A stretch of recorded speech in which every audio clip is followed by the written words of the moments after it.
المشاهدين الذين ينتظرون، وأبدأ من العراق بآزاد محمد. آزاد تفضل. الله يسعدك فيه. حياك الله، تفضل. الو، انا بدي اسال ضيفك الكريم. نعم. هو سائل تكلم على القوميه الكرديه وما يسمى بالقوميه الكرديه ودعم القوميه الكرديه.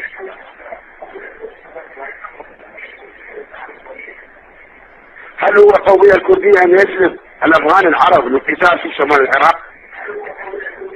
نعم. ويقتلون العراقيين اللي هم اخوته، اللي هو عراقي اللي قاعد يتكلم. نعم. هل هو المفروض انه يجي في قام الاحتلال بجلب الافغان العرب؟ نعم. سؤالك واضح، سيجيب عنه الشيخ. شكرا لك آزاد. بالنسبة لموضوع أخ آزاد، هذا مجرد ادعايات لجماعة الطالباني أن الأفغان العرب استقدموا إلى كردستان لمقاتلة الأكراد. الأفغاني العربي والعربي والكردي والكل، هذه التسميات عندي كلها سواء. أنا عندي الإنسان مسلم أو كافر، إما مؤمن وإما كافر، والمنافق يأكل من الطرفين لجبنه. وأنا عندي هنا مشروع إسلامي، من كان مع المشروع الإسلامي فوق رأسي إن كان مسلما في جنوب تايلاند، ومن كان ضد مشروع الإسلام لو كان شقيقي من أبوي من والدي فهو مرفوض عندي، وأنا مرفوض كذلك عنده. وسبب ما أنا فيه، أنا بفضل الله عز وجل لم أقتل أحدا ولم أشترك في قتال أحد، وإنما دافعت عن ديني ومعتقدي ورؤيتي الإسلامية وخطي السياسي والفكري كما هو حال الجميع، وهذه من حقنا. أما استقدام الأفغان العرب، فنحن لو أتينا بالأفغان الحقيقيين والباكستانيين الحقيقيين الآن إلى العراق لمقاتلة الأمريكان، فنؤدي فرضا اسمه الجهاد في سبيل الله.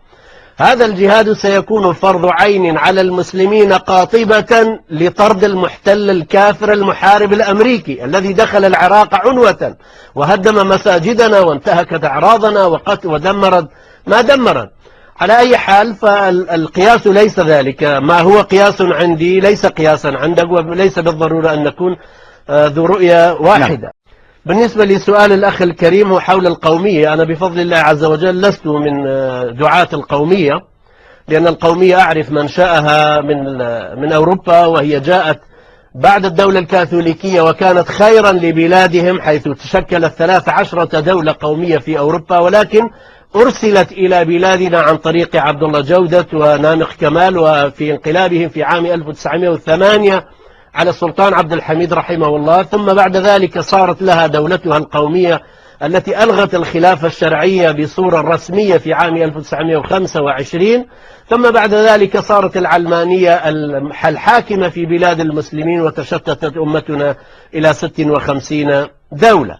فأنا هنا بفضل الله عز وجل أنتمي إلى عقيدة أحملها، ولا أنتمي إلا إلى هذه العقيدة. أما بالنسبة لمظلمة الأكراد التي نتحدث عنها، إسلاميون وقوميون واشتراكيون وليبراليون كل يتكلم عنها من منظارها. فأنا أرى أيضا أن عربا أيضا اضطهدوا، ومن السنة ومن تكريد اضطهدوا في زمن صدام حسين، وشيعة من كربلاء ونجف اضطهدوا لمجرد أنه اسمه عبد الحسين كان يؤخذ إلى حقول الألغام الموجودة بين العراق وإيران.